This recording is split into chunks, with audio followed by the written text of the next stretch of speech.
Nice to see the volleyball peeps again.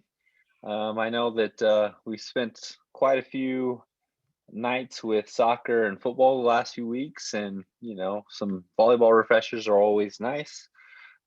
So real quick on the administrative side, you haven't received any kind of attendance log or anything like that.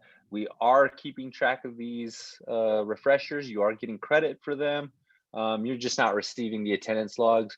At the end of the year, I will send out a final attendance log that you can make sure everything is good. It'll be the final attendance log, and you can print that out. You can hold on to it for your records, whatever the case may be. But that's where we're going now. If you're a group leader, I know that there's a couple group leaders. Tammy, for example, they've had some rules sessions on their own via Zoom. If you have any of those, just keep track of your attendance. And at the end, I'll ask for just a total for each individual, and then I'll add it to the extra credit column and add it to your meeting totals. And so we'll make sure to track those. But with that, I'll give it to Dana and let her introduce.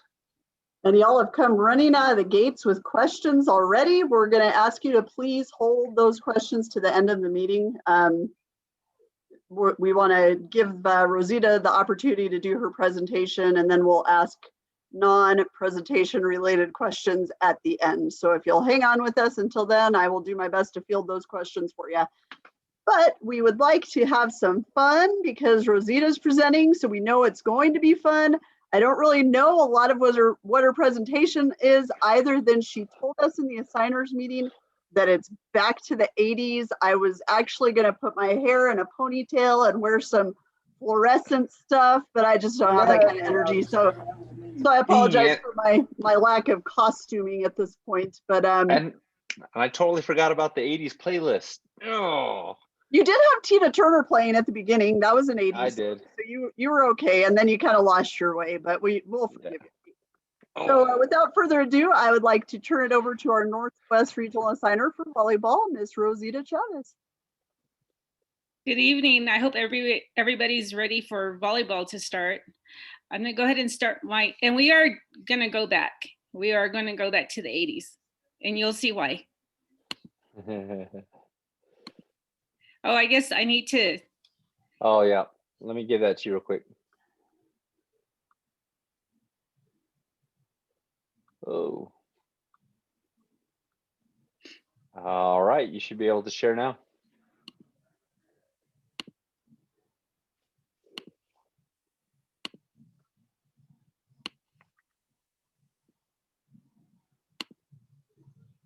So this is our refresher meeting.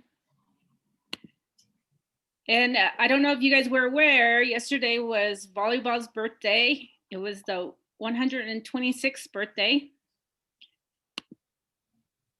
So just a reminder that volleyball officials and Dana emailed everybody about this, that we are wearing black masks, and that logo is permissible, a small one, and that any electronic color of whistles are acceptable.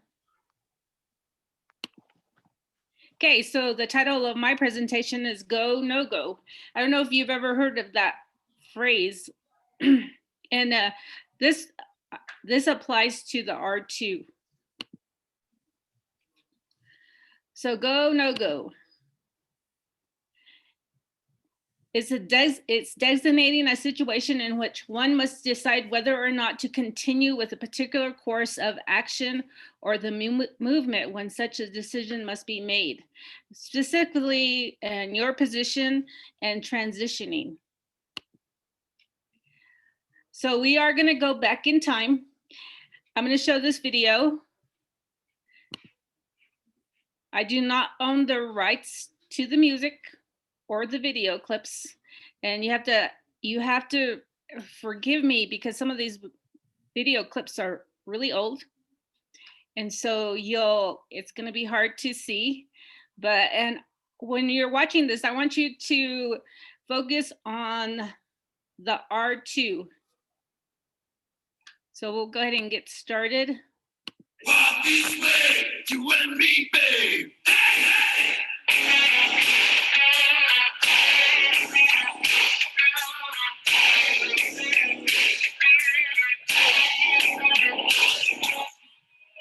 Love me like a bomb, baby, come and get it on. Living like a lover with a red eye bone. Looking like a tramp, like a video man. Demolition woman, can I be your man?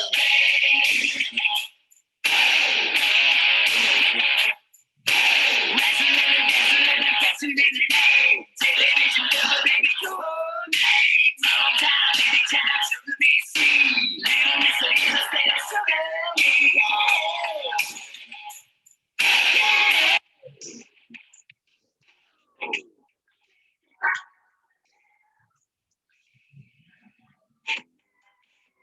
Touch this. Can't touch this. Can't touch this. My music hits me so hard, makes me say, oh my Lord, thank you for blessing me with a mind to ride it. You like this is good when you know you're down. A super dope boy from the Oak Town, and I'm known as such, and this is good. You can't touch. I told you, homeboy, can't touch this. Yeah, that's how we living, and you know, can't touch this. Look in my eyes, man, can't touch this. Yo, let me bust the funky lyrics. There was something so pleasant about that place. Even your emotions have an echo in so much space. And when you're out there without care, yeah, I was out of touch. But it wasn't because I didn't know enough. I just knew too much.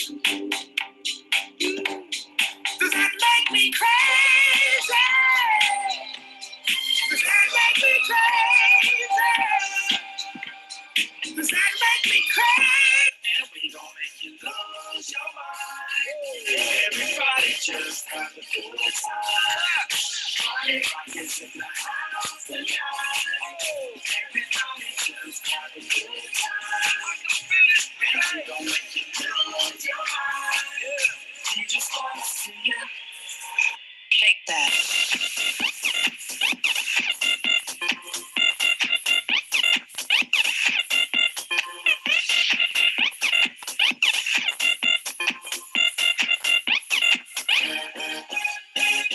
In the club, party rock. Looking for your girl, she on the jock. Now stop when we in the spot. Booty moving weight like she on the fly. With a drink, I got you know. Got jeans tattoo cause I'm rock. Like halfway diamond now. Gang money. Open up. Yo, I'm running through these halls like Drano. I got that devilish flow, rock and roll, no halo. We party rock. Yeah, that's the fool that I'm whipping on a rise to the top. No lead in our Zeppelin. Hey, party rock is in the house tonight. Everybody just have a good time. Yeah, and we gon' make you lose your mind. Everybody just have a good time. Party rock is in the house tonight. Everybody just have a good time. Feel it, man. We gon' make you lose your mind. We just wanna see it. Shake that. Every day I'm shuffling. I'm good to go. You know I go. Hey, so let's go. It's in the stars tonight. So be free, set the night light. Hey, shining through the city with a little funky soul. Light it up like dynamite. Whoa, bring a friend, join the crowd. We wanna come along. Word up, top, just move every up the wall. There light, skies alight, so we dance the break down. Ladies and gentlemen, I get the medicine, so you should keep your eyes on the ball.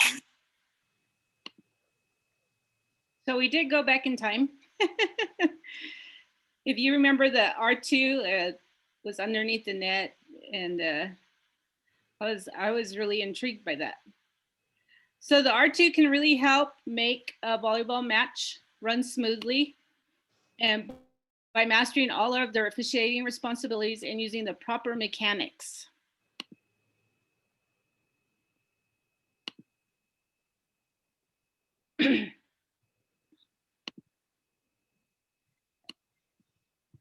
I'm trying to, so part of the mechanics is communicating and using proper signals and using the proper signal sequence. If the R1 initiates a call, you mimic the R1. That was a typo. And there's a different sequence if you initiate the call as the R2. And also one of the mechanics is you're using your whistle, the number of whistles. You do a double whistle for timeouts and substitutions, and the tone. And again, positioning, transitions, and scanning. So I'm going to talk about the bottom three, the positioning, transitions, and scanning.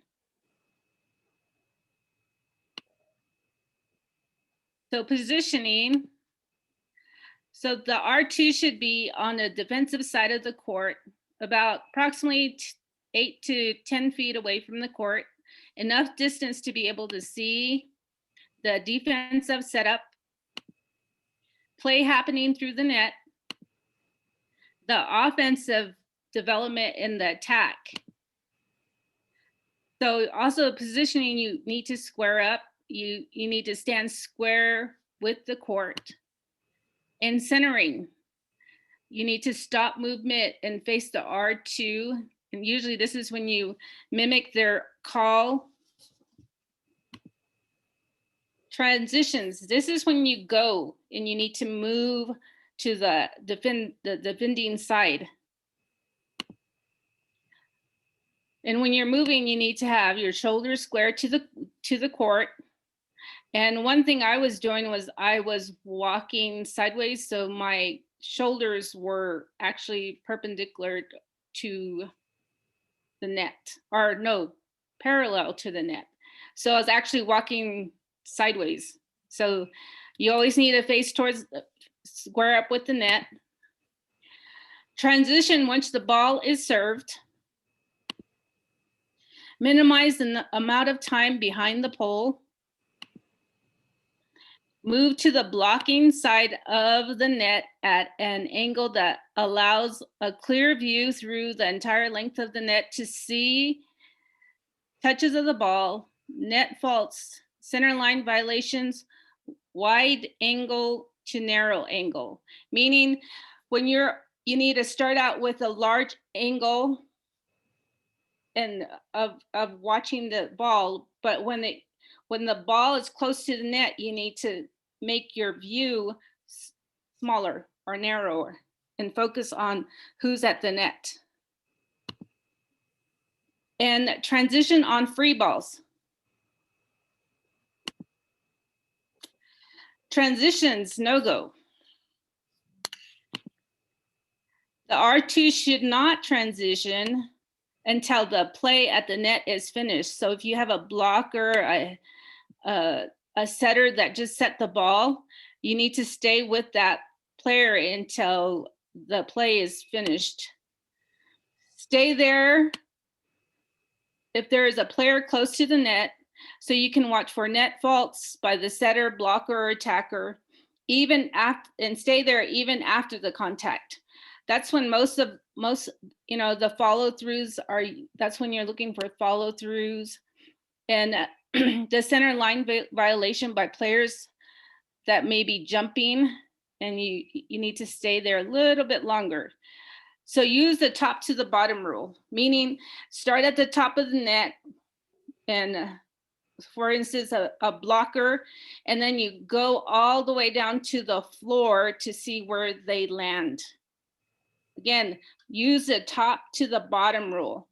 Watch the top of the tape of the net all the way to the center line. You might get caught on the offensive side, but it's okay, it does happen.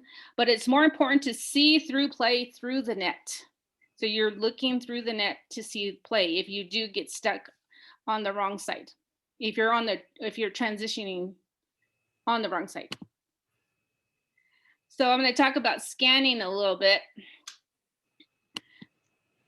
So you, as an R2, you should scan the bench in the court during dead balls for substitutions, libero replacement, request from coaches, specifically a timeout, a lineup check. You scan the bench in the court for proper bench control, and a clear playing area, meaning like if there's a ball that comes into the court. So make sure you watch for that. So I'm gonna watch another video. Again, I do not own the rights to the music.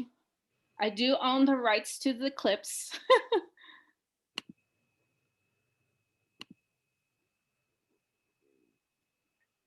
And this is let me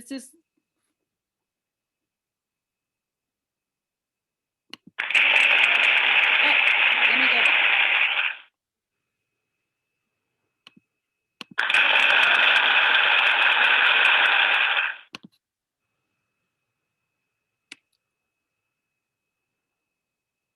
Lean on me. We are not strong, and I'll be. You can't hide from me. Just me. You can't hide from me.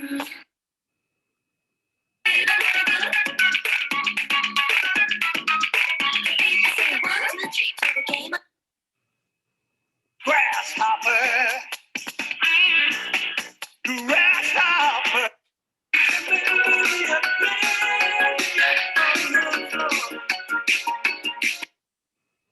Tap dance down to New Orleans. Tap dancing down to New Orleans. Yeah. Tap dance down to New Orleans. I'm in a book for you to read. Hey, I heard they're not dating anymore. I heard that it got sent to the principal's office. I heard that. We get one shot to live your life. We get one shot to go all night. We get one shot to let it.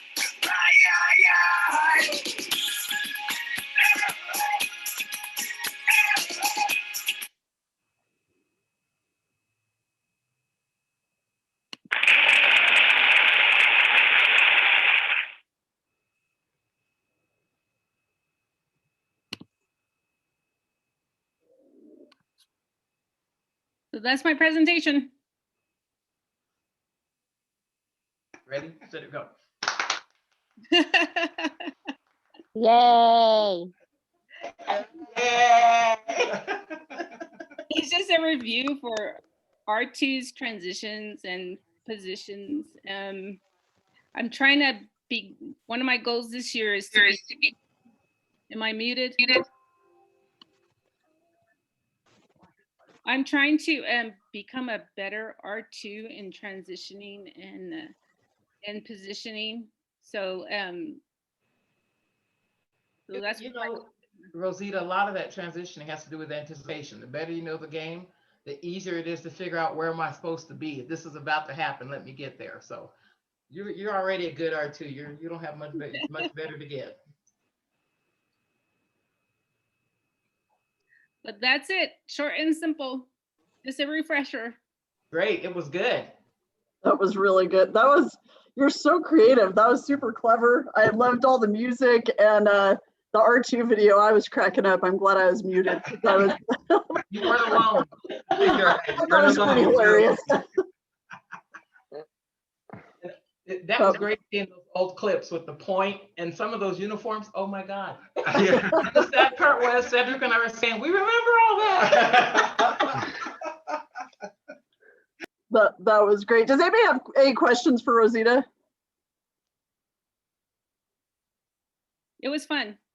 We appreciate you stepping up and doing that, Rosita. We had sent out an all call, and of course, Steve Franco had stepped up a couple weeks ago to help us out, and Rosita this week, and we really do appreciate it. We're just trying to make sure we keep some engagement with you all in this long lull for the season that wasn't in October, but will hopefully happen soon. So we do appreciate everybody's time and effort and our previous presenters.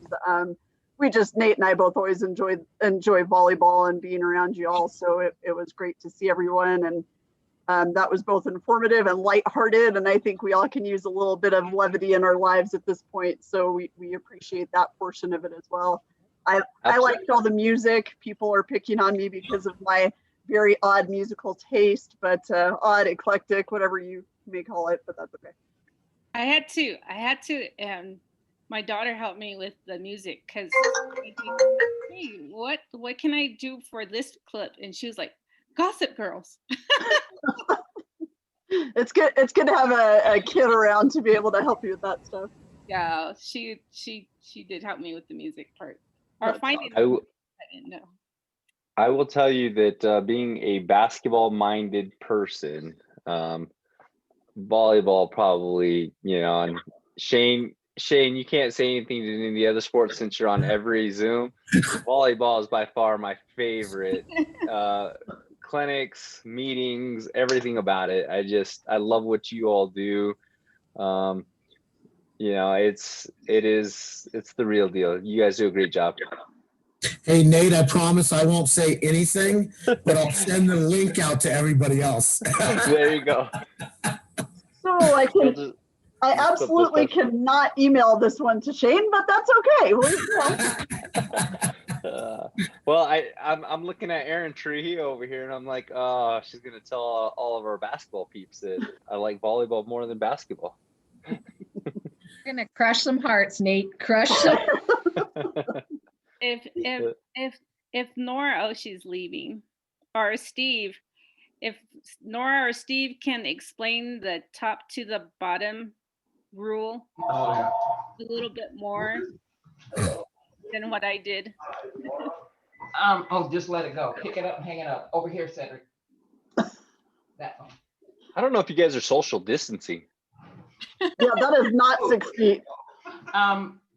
You wanted the top to the bottom explain more, Rosita? Yes, please. All that says in short, referees, is when you are the R2, your focus starts from when you're standing back, the serve goes on, you're watching the ball go across, then your focus goes to from 10-foot line to 10-foot line. That's your area you're watching. As the ball goes toward the net, then you start to make your focus come in more. You start at the top, you watch the ball come down to the setter's hands, the setter's doing the set, then your focus goes to the net and you watch the whole play extend, going from the top of the net all the way down to the bottom of the net, all the way down to the center line. Even after they've hit it, you're still going down. You go down, the hit has gone across the net. R2, you are still focused on play at the net. Once all the players have finished playing the ball and they've backed off, in other words, they've hit, they've made their approach, they hit, now they're backing off, that's when you can pull away and go ahead and do your transition. So you have to, which is why a lot of R2s. Here's a question, what about for short referees? Hey. That's not yeah, Steve will answer that, but shorter referees will often watch a lot of the play through the net. Yeah, thank you, Nora. You're welcome anytime, sweetie. You know I got your back. So the caveat on what Nora was saying, basically, like she said, when you're watching the top, you're watching the block. Not only you're watching the hands, but you're looking at the ball itself as it goes over the block. So you're looking for touches. And like Nora said, then now you're watching the middle and then you watch the bottom. What are you looking at for the bottom? You're basically looking at toes is what we call it. So the acronym kind of throw into your verbiage, I guess, would be TMT. So basically Tango, Mike, Tango, which stands for top, middle, toes. So if you can remember TMT, whenever you're looking at a block, whenever you move to the blocking side, now you're watching for a block, that's what you want to do, TMT. And again, should you, after a block, should you be able to see the end of the play, the ball hit the floor, the ball go out of bounds? You should probably only see about 10% of that. Okay. If you see more than 10% of the end of the play, you're not staying at the net. And that's the important thing, staying at the net as long as possible until the players have completely cleared, they can go and follow the ball. But if you're again, that's just a number that's out there. you know, if you can see more than 10% of the end of the play, you're probably not staying at the net. But the bottom, just remember TMT, top, middle, toes. Yeah, that's why it's not always good R1s to ask your R2 if a ball was in or out on the sideline by them. A lot of times your R2 is busy watching the net. So always check with your line judges first. And then if you're not sure, then you could look over at your R2 and they may be able to help you, but don't be upset with them if they can't give you an in or out signal if there was a lot of activity still with the net. They were doing their job. And Drew Fountain, you had a question. If you want to go ahead and unmute. Nora, I'm going to ask you to field this. Nora, yes. So for R2s this year with Corona and trying to minimize what we touch and all that kind of stuff, should we try to avoid touching the volleyball as more than usual? Yes. And I say that, I don't know about you all, I've tried to avoid touching the volleyball when Corona's not around, when there is no COVID. You want to touch the ball when you kind of have to. If you don't have to, don't touch the ball. Let the kids get it. Hit it back with your, if it bounces towards you, hit it with your knee. Everybody try to be smart about it. You know, the coaches are going to be around their team. No one's asked referees yet if we're ready to go back yet, of course, but think about it. We're going to be around hundreds of girls. We don't get to be around just 14. We're going to be around hundreds. Keep that in mind and think about how much contact you need to have with any of the equipment. Make sure you have your own pens, your own pencils. Don't use the pencils at the scores table to sign anything. Have your own. So everybody think those things through. Do whatever you can to still stay COVID safe. That's what I was looking for. Thanks, Nora. Yeah. And Nora? Yes. Conversely, there's something you said a while ago about, only expect You said your everybody use R2 gloves, so try to use black rubber gloves.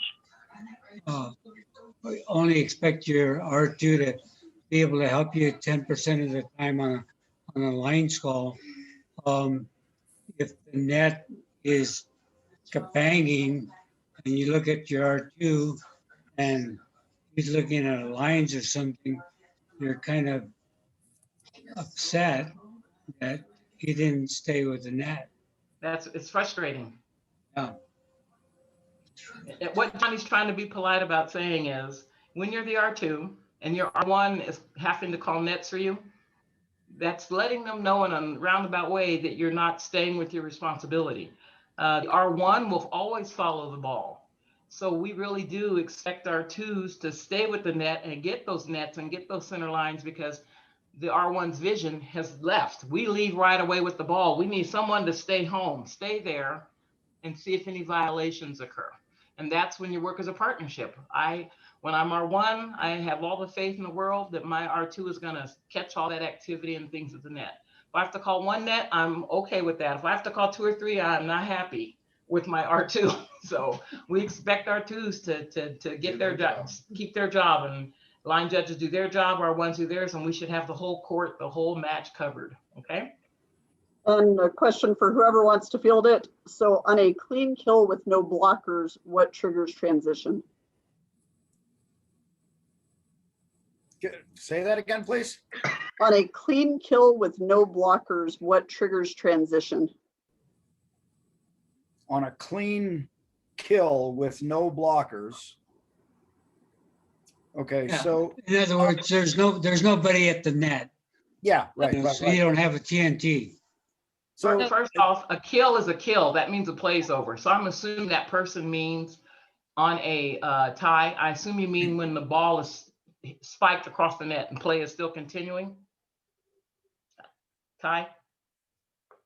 Because if it's a kill, it's over. Yeah, and you want to stay on that side because you want Right. to go to the goal side. So if that's your question, if it's a kill, you just stay on the side the kill went down. You don't, there's no transition. If it's a spike and the other team and there's no blockers at the net and they just spike it over the net and play is continuing, if that's what you're asking, then once the ball crosses the net and you can see that there's no bodies close to the net, go ahead and transition right away. If there's nobody up there, there's nothing for you to see. In other words, there's no bodies close to the center line. There's no bodies close to the top of the net, the middle or the bottom. Go ahead and transition right away. But if it's a kill, stay on the side where the kill is. The play is over. And let us know if that helps, Ty. One thing that I did and did not put in the video with Jenny is what are they called? The airline, the ones that direct the airport, the planes to leave and come, the traffic controllers, where they have their hands out, and you don't want to transition like that. And moving target. Yeah. They're moving and yeah. And I hate that. I hate when they do that. So that was one after I made the video, I was like, oh, I should have had her do that. But I mean, and that's a big deal. Get to where you need to be and then start your signal sequence. Even if you're slightly behind your R1, don't be signaling and moving, people. Yeah. One thing, if I may, a technique to help resolve that particular issue of walking signals, if you will, is anticipate the end of the play. I mean, a lot of us have been around for a while. We've seen volleyball. A lot of us played volleyball, so we can anticipate when a play is about to end. So if the team on your left happens to shank the ball, and we know that it's definitely going to hit the wall, or it's high enough and it's going to go into the stands, don't wait until the end of the play to transition. Make that transition to the fault side. So now by the time the ball is dead, you're already in place, you're standing still, and now you can make your signals, as opposed to trying to rush over after the dead play. So, even like Nora said, on a quick kill or even a quick block, okay, the ball is hit into the block, you're on the blocking side, the ball immediately goes down. If somebody is digging it, if somebody's trying to dig it and you can anticipate it, there's nothing wrong with already transitioning, because if Ray Charles knows the ball is going to be dead, you should know the same thing. Then you should be able to see that happen, anticipate it, move to the fault side, and now you're already in place, and that would help alleviate any kind of walking signals. And Ray Charles is a heck of a player. Yeah, like the marshallers you were talking about. One thing to also remember is to remember what side the fault happened on when a timeout is called or a substitution is called, because you want to get back on that same side in order to be watching the receiving team. So those are mental notes that you have to make when there's a timeout called or a substitution. Mm-hmm. And that's something we all forget. Yeah, I was going to talk about, and there was a video clip, I don't know if you saw it, it was Lisa.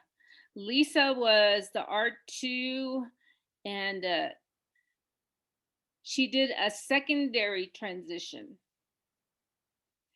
because she had to move in order to see the ball go behind her and go off the court.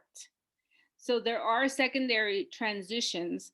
Another secondary transition would be to get into a position where close, so you can see a clear vision of maybe a ball going over the antenna or outside of the antenna. So those are secondary transitions.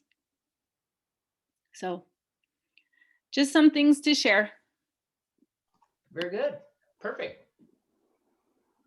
Any other questions as they relate to the presentation? Yeah, another transition, Rosita, people should be aware of is, especially when we're doing R2 and you have one of those big stanchions, you might have to use a secondary transition if you've done your transition and the play ends up coming to the center line right in front of that stanchion. Sometimes you have to take another step out further so you can see around it and down at that angle. That's a difficult angle for a referee to see unless you step up and pull out so you can see the center line right there. So I want to know, how many of you were the R2 were R2s and had to be on your knees?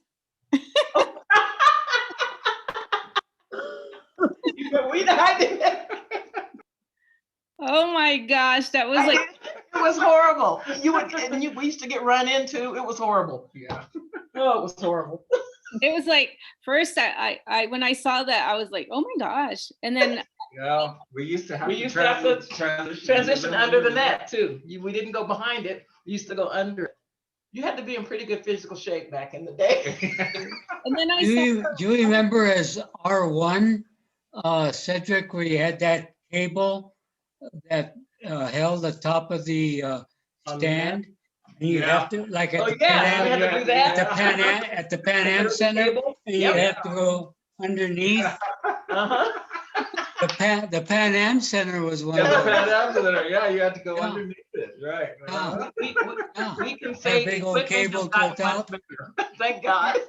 Oh. So Steve Franco, do you have photographic evidence of that? He says he remembers Cedric wearing those red shorts, but By the way, I think Rosita, that shot you showed of basketball when it was invented, I think I was on the far right. I knew that guy looked familiar. Steve Franco had an advantage in the old days, though. He didn't actually have to duck. Wow. Steve, do you want me to end this webinar now? Oh my gosh, y'all are funny. Any other questions for Rosita or any of I am taller than Steve, but one thing is you have to find your own transition. You know, I'm short. I have short legs, and you all have to find your own transition. And it took me a long time. I mean, people were showing me how to transition, which, you know, doing certain steps, and I do what works for me. So that would be my advice. You know, Rosita, on that same note, if you're struggling with your R2 positioning and transitioning, find someone, and that's a good point, who is roughly your same height. I am not going to use the same transition sequence that, say, a Bill Haddis uses or a Cedric Allrunner. You know, you need to find somebody. I'm looking for somebody else out there that's close to my height so I can see how they move their feet. How do they get there? Because I remember I was reffing with Jim Farmer back in the day, and he was just taking one giant step. He was there. And I was like, you know, running to get over there. And he was just taking one step. So you need to find someone who's close to your height and look at them. If you're trying to find someone to mimic, find someone who's close to your height, people.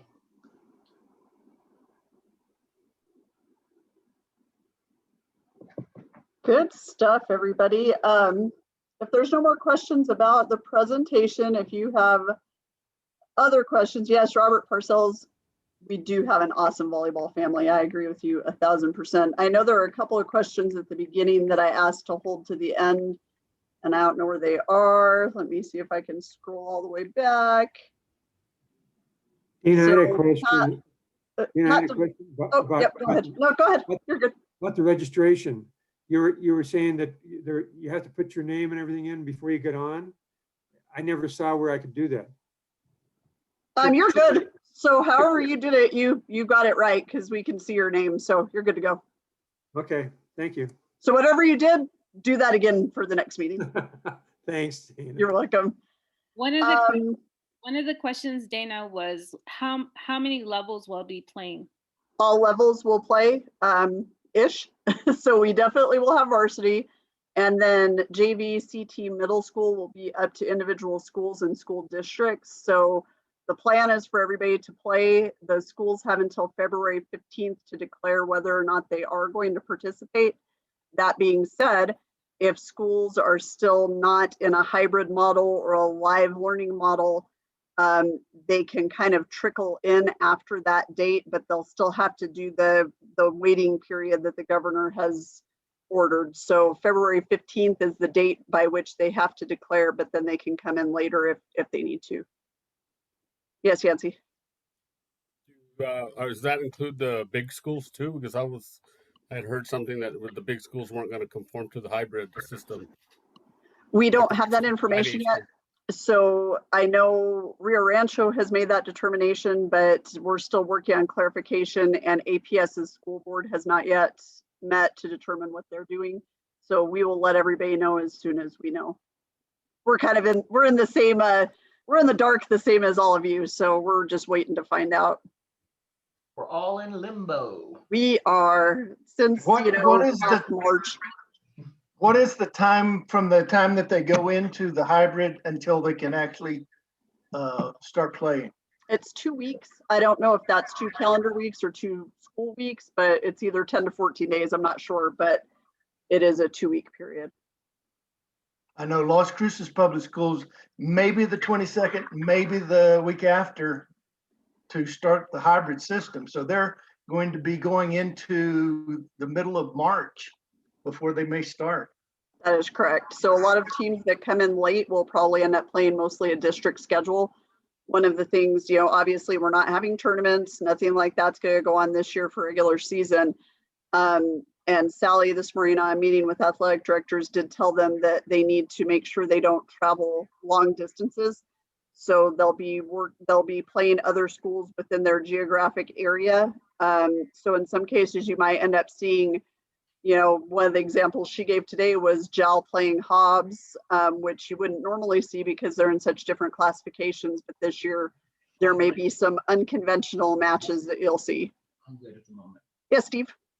Yeah, with the late start and possibly other schools trickling in when they can, would that affect the date of the state championship? Is there a possibility of that being moved, or is it still going to be middle of April-ish? Yeah, it'll still be the same schedule. So regardless of when schools trickle in, the start date is the start date and the end date is the end date. So there won't be any movement to that schedule. And so that'll be like what, the second week of April? I believe so. I don't have that right in front of me, but that sounds right. That's okay. I'm just trying to help some other folks with other schedules. And we're having next week, there's a refresher that's being offered for volleyball coaches because they haven't had any exposure to rules changes and all of that since the district clinic in like September. So they're going to have a meeting, and then we will make sure we brief you all with anything that comes out of that. In addition, since we've already done our district clinic, I will be on that refresher meeting. Nora is going to be on it as well. And one of the things we'll do is as questions come up, we'll jot them down if they're relevant to the officials. And then I will ask Sally if it's necessary to do a Q&A with officials so that if you all have questions specific for her about the officiating side of things, then she can field those directly. Tina? Yes.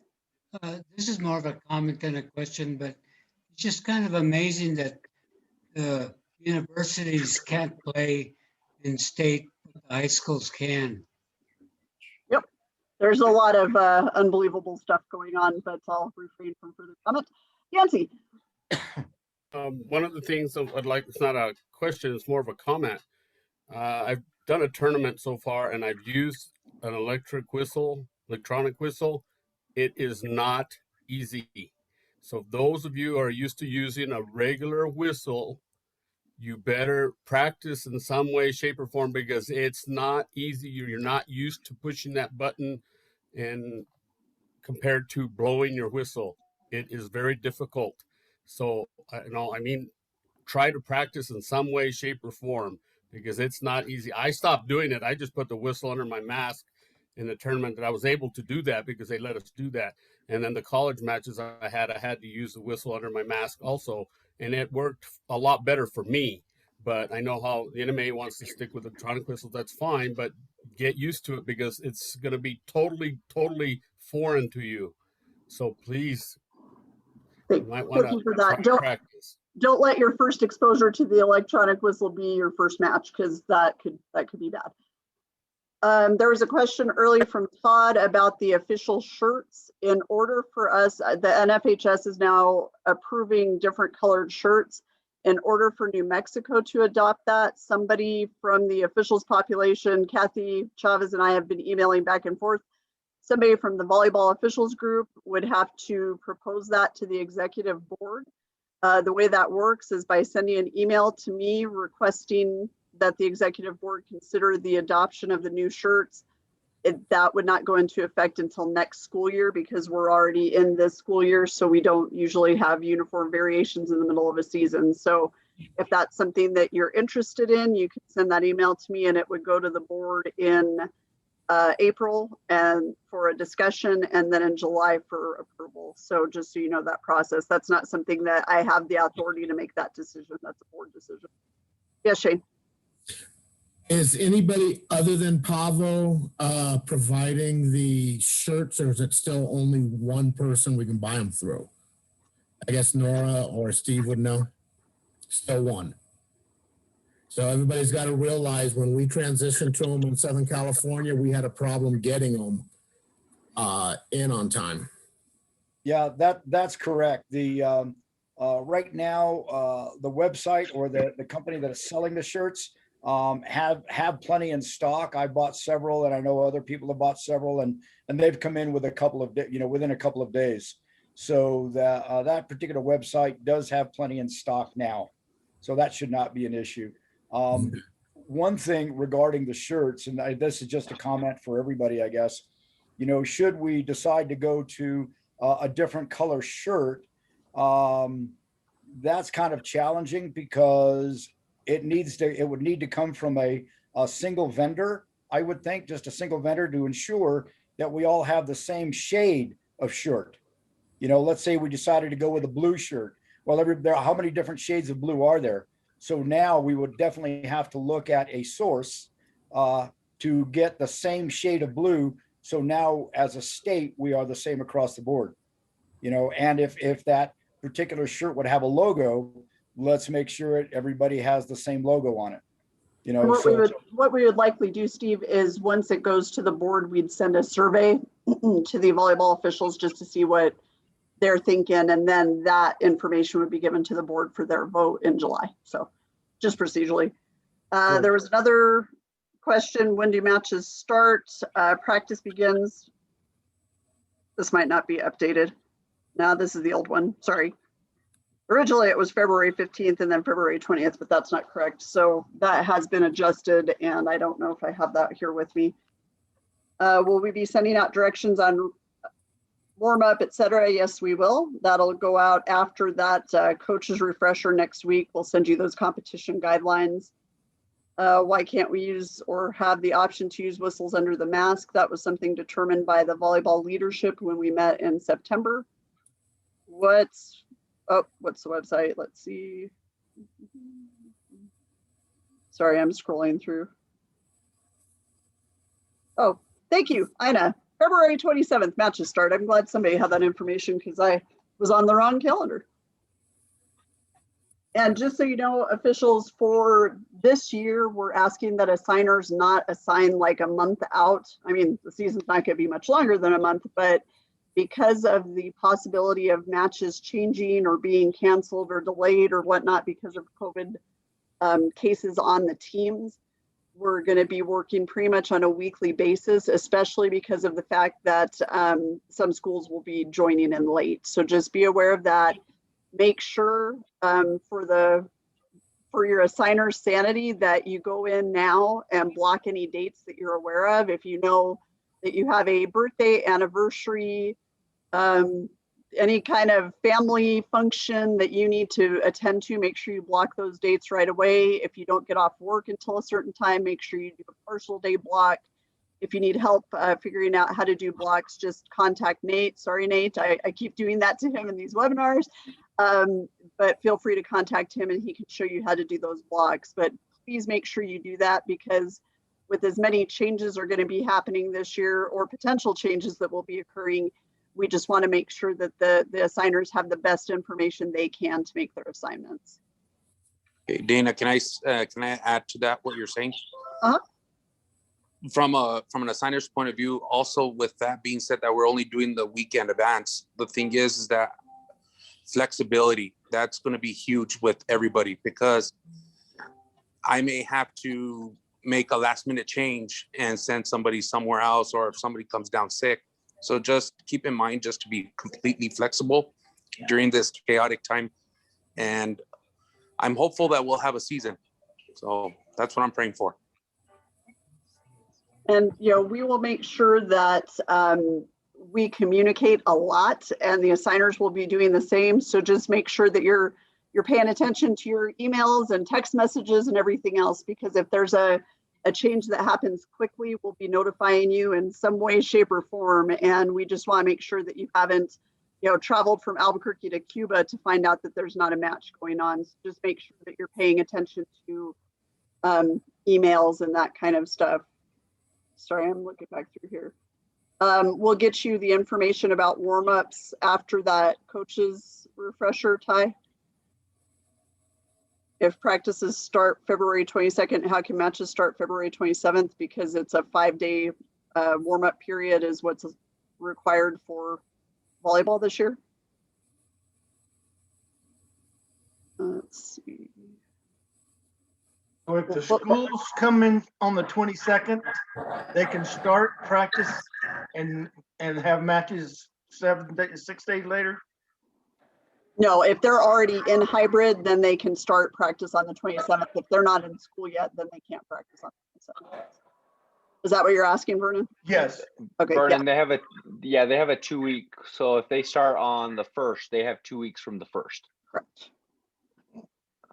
And we'll before they can have their first practice. It is going to be a short season. Yes, it is. All the football is only 4 weeks, so they have a really short season. Will football and volleyball be at the same time? Yes, they will, but because our office is doing the scheduling for football, we're trying to make sure that they're not all on the same days. So that way officials do both sports, they can work both.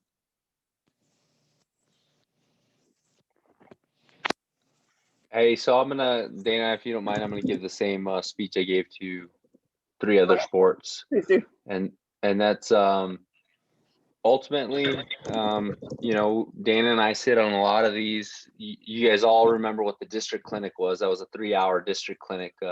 Nora was in the office with us. And really the reason is because officials and coaches and everyone were asking the what if questions.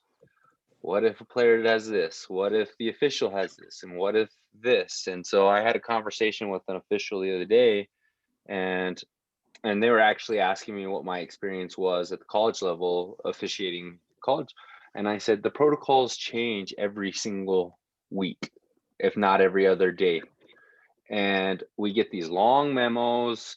Sorry, Dana, like Dana type emails. Probably hey, that's a compliment. I don't care. It is probably a little lengthier than Dana's emails, but honestly, I don't read them. Okay, but I do know how to keep myself safe. I know what the CDC has said about social distancing, wearing a mask, being in closed, confined spaces.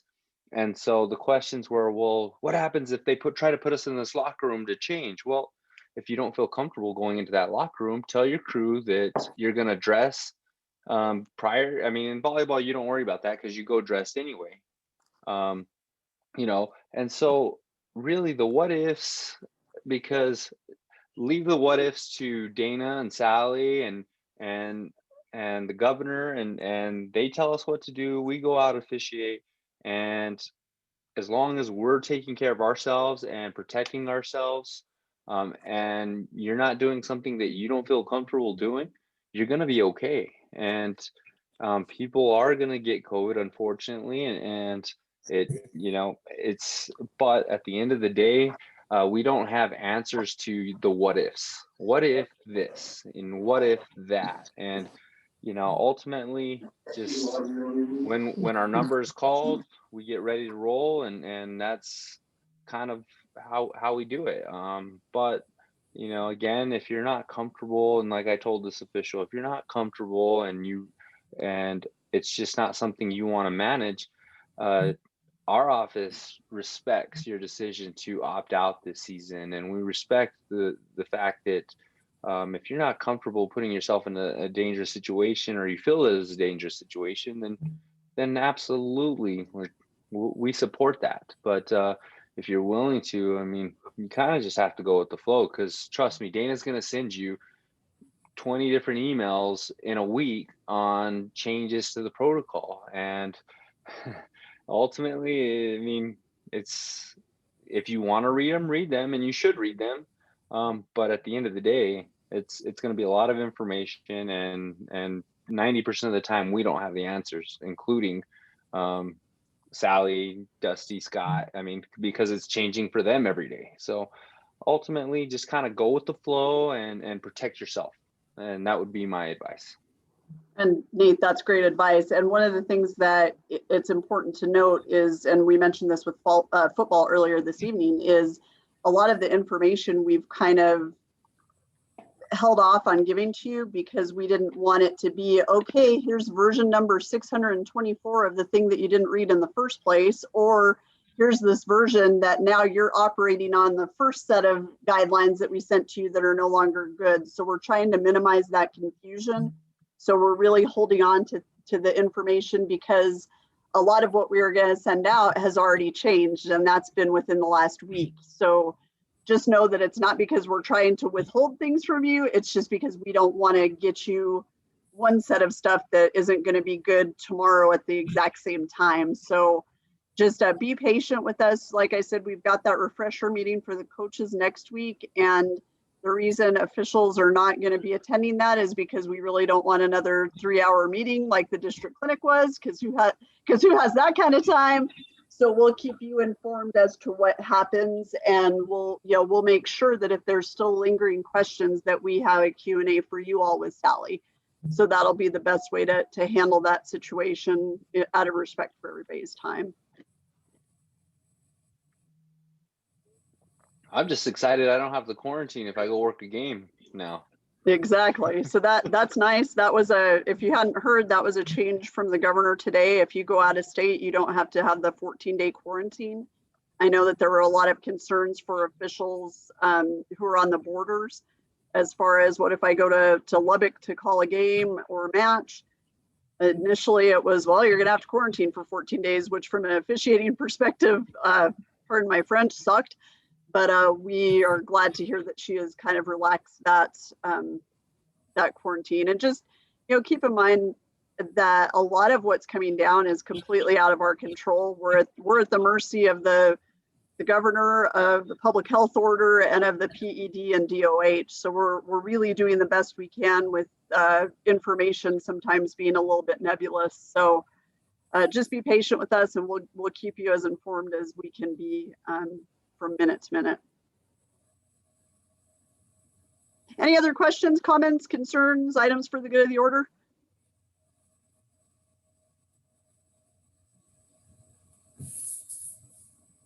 And if you think of anything after the fact, y'all know where to find Nate and I. Shoot us an email. If we don't know the answer, we'll find someone who does, or somebody who we think might. But no guarantees there at this point with some of the stuff going on. Nate and I will stay on here for a couple of minutes. You can feel free to hang on if you've got questions that you want to ask to a smaller crowd or anything like that. We'll stay on for a couple of 3 to 4 minutes, and then we'll go ahead and log out. So if you're done and you don't want to talk to us anymore, you can log out. If you want to hang on, please do. Thank you, everybody. Rosita, thank you again for your presentation, and I hope you all have a wonderful evening and a great week and weekend ahead. And Steve's doing his Queen of England wave once again.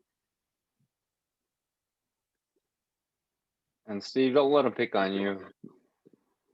Short people need love too. I mean, killing me. I don't. Killing me. I haven't had to experience that, but well, talk to Yancey, because he's the only guy shorter than me. So. Uh-oh, you got the eye twitch. You got the evil eye. Holy moly. Yeah. Shots fired. Shots fired. All right. Is that why you had 2 phones? Because Donald was using one of them? Good night, all. Good night. Good night. I will leave you on the road. Man, tough crowd. Vertically challenged. No wonder I wear heels around the volleyball officials. Leonard, I'm sending basketball books down south this weekend. And Mike is gonna have probably Charlie pick them up, or he'll meet with Charlie Devine. And then do either you or David want to maybe meet with Charlie somewhere? We can, or maybe even Isaac could meet up with Mike in Las Cruces and pick them up. That'd be good. That'd probably be easier. Okay, perfect. And they'll be there. I'll deliver them to Mike Friday morning. I think Isaac might